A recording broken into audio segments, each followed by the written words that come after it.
Hello everyone, I'm Dr. Pratibha Sharma. I recently completed my residency in radiology from Holy Family Hospital, Okla, and I cleared both theory and practical exams in my first attempt. So I wanted to make this video about my experience and how Holy Family Hospital is for radiology. I recently came across a video which said top 4 radiology hospitals which you should not take for DNB, and they mentioned Holy Family Hospital to my surprise. So I would like to bust certain myths, maybe, or certain misconceptions about the hospital. So starting with the modalities available in the hospital, we have all modalities. So we have ultrasound machines, we have CT, which is 128 slice CT. We have 1.5 Tesla MRI, we have fluoro examinations, we have all special procedures are done, barium swallow, barium meal, everything is done here. Then we've also got BMD and all. Our consultants also do non-vascular interventions. So it could be ultrasound or CT guided both. And the vascular interventions are done by the intervention radiologists. However, we are not exactly posted there. So, but if you want to learn from them, you always can. So that is one thing. Then talking about the posting, so the roster is made and the rotation occurs between the modalities every weekly or in 2 weeks, and the duties are distributed equally. So that's one good thing. It's not like if you're the senior, you will get a certain preference or something. And coming to night duties, so if you're a first year, you will obviously not be given night duties initially for probably 2-3 months depending on the workload, but then you will eventually start doing night duties under a senior's guidance, and the senior will be a second on call. And if you have any doubt ever, you can call the senior or you can call the consultant, and eventually you will be doing it all independently. You will be giving provisional reports for ultrasound, for CT, for MRI during the night duties. And during the day duties, so let's say you are posted in ultrasound. Initially, you will be observing the consultant, how they do it, how to hold the probe, everything. And then eventually, you will be given hands-on. So that's one very good thing actually, you are given hands-on. And in fact, by the end of first year, you are able to do like very well in ultrasounds. You're able to perform ultrasounds very well. And because you have in the night duties, and it just improves, right? You have to do it yourself. So you just keep on improving. Then secondly, in CT and MRI, you will be writing provisional reports which get checked the next day by the consultants. And if you have any doubt, you can call them up and ask the doubts. Then about the consultants, we have many consultants and all of them are very supportive. And we have Dr. Rajesh Koti sir, extremely supportive. And we have all our consultants are very supportive, and especially like if you don't know it, they sometimes even hold your hand and teach you things like how to hold the probe, how to do the ultrasound if you're doing, and you can ask them doubts anytime. That's the best part. Like they're also very friendly. There's a lot of fun and banter that keeps on going on. So there is no hardcore toxicity or anything like that. I would say it's a pretty much non-toxic place that way. Coming to academics, we are told to do presentations. We prepare a topic, we present it to our consultants, and then the discussion happens on that topic. Then we have monthly meetings where each department presents the unique topics or the unique cases that they have had, and then there's again a discussion about them.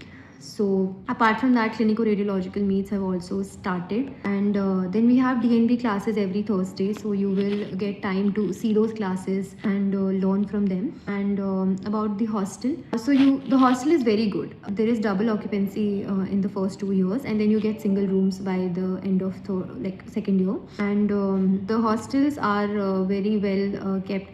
Every facility is there, so you have an attached bathroom, you have an attached kitchen, and the sweeper facility is provided, and anything like the maintenance is also very much available if needed.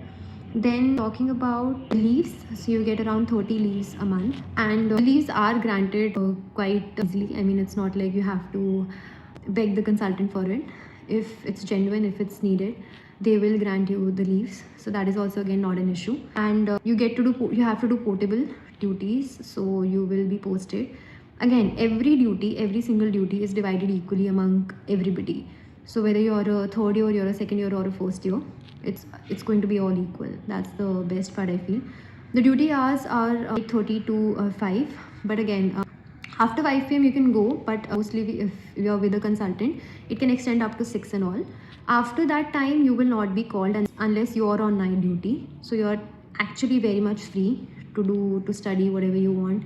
There is a library which is till I think 8 p.m. and you can study there, and it's closed on Sundays. But apart from that, it's a very well kept library. And coming back to this video that somebody made about not choosing Holy Family Hospital as for your residency, I beg to differ. I genuinely feel that at your rank, whatever that is, you should most certainly fill it.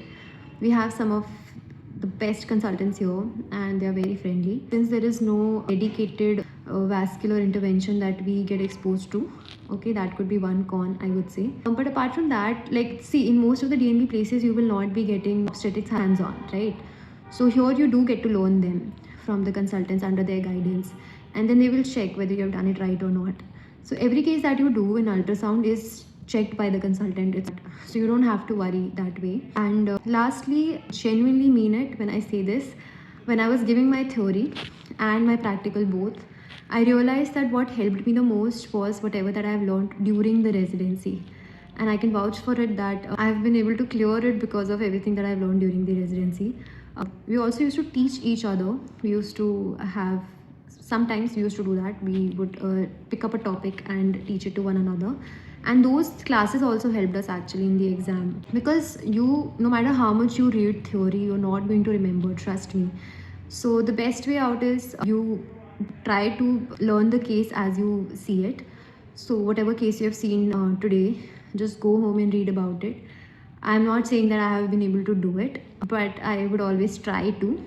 And every time that I was able to do it, it really helped me in the exams and theory, and I was able to clear it. So my next video will be about the preparation part, like how to prepare, and at least what I'll be talking about, what are the sources that I have used. I will also try to include a few of my friends who have perhaps done the preparation in a different way, and they can help you like see all aspects of the preparation part. And I think that's about it. Thank you so much for watching. Please share it with your friends, your juniors, whoever would like to see it, and whoever you feel that this video would be helpful to them. Please do share it.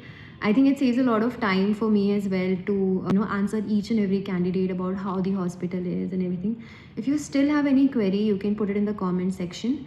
And if you feel that I have perhaps not talked about some aspect that you would want to know about DNB radiology in Holy Family Hospital, or if you feel that any of this information is incorrect at any point of time, you can comment it, and I would gladly clarify it for you. And I think that's about it. Thank you so much for watching. Have a good day.